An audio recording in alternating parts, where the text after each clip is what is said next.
Hello, good afternoon mga busing. Ito na naman, si Triple A. Lunes sa ngayon. At ito na naman ang nagawang maghapon simula kaninang umaga hanggang ngayon. Ito mga busing, sundan nyo lang. Kanina, bumili po ako ng 3 single switch dahil gusto ko sanang ibaon, pero ito na lang ang binili ko. Maayos naman tingnan dahil hindi pa naman total yan. Ito mga busing, yung mga ceiling na sinasabi ko, yung mga nakausli ay naayos na. Yan ay mga awang na yan mga busing. Pagdating sa painting works na, hindi na nyo po makikita yan dahil mamasilyahan ni Triple yan. Kaya ito, natanggal na namin yung mga wallpaper. Yan, ibabaon ko po na muna yung mga pako dyan, babaon para mamasilyahan po yan dito.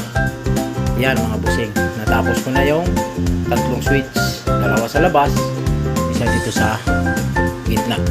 Kaya ito yung sinasabi ko sa ito, matatapos ko lang. Time check is anong oras ngayon? 4:59. Isipin mo mga busing, mag-aalas 5 na, kumakayod pa si Triple A. Kaya ito mga busing, yan mga busing. Dating walang double wall yan, ngayon ginawa na ng double wall. Kaya bukas ito sasabay ko na ito maglinis. Lilinisin na ito yung mga paper, wallpaper na yan, tanggalin. Yung dating may mga nakikita ninyo utility box, tinanggal ko na po yun kasi wala na yan, isisarado na yan. So yung nakalagay dyan na aircon na yan ay hindi na yan dyan kasi ito iba na naman ang uupa, kaya tatanggalin na po at pipinturahan. So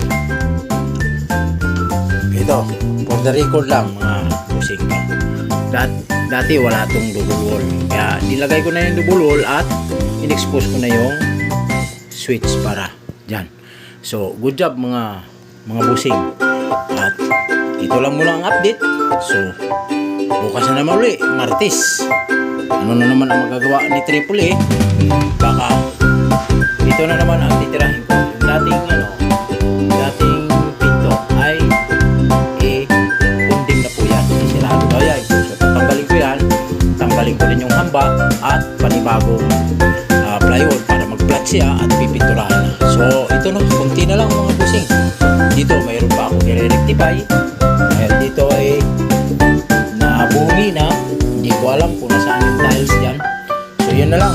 At dito sa CR, napakita ko lang sa inyo mga busing ha, yan ay nakakat na yung para dyan kasi dati dyan may kanto. So paano ba yan? Bakit may kanto? So tinibag ko po yan para mag-flat siya, para ang tubig dito.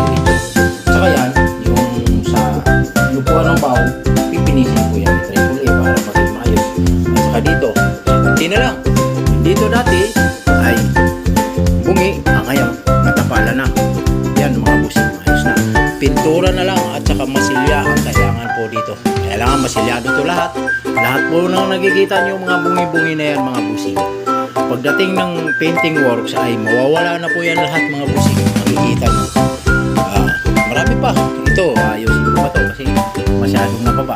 Pero hindi pa muna ngayon priority. At saka yun doon, ayusin po ni Triple yan. Ito lang muna sisiguraduhin ko na maging maayos at malinis na. Kaya itong mga ano na yan, parador na yan, tapon na po yan. Kung sino man na may gusto, okay na yan kasi ito papaupahan ito. So panibagong tao na naman ang upan ito. Kaya mga busing, yan po ang update. Si Triple A Vlog ay inyong naglilingkod. Sana po huwag niyong kalimutan ang mag-like and share, and don't forget to comment kung ano yung gusto ninyong maitulong ni Triple A Vlogs, at magko-comment lang po kayo, at always watching and share to your friends. Maraming salamat mga busing, bukas muli.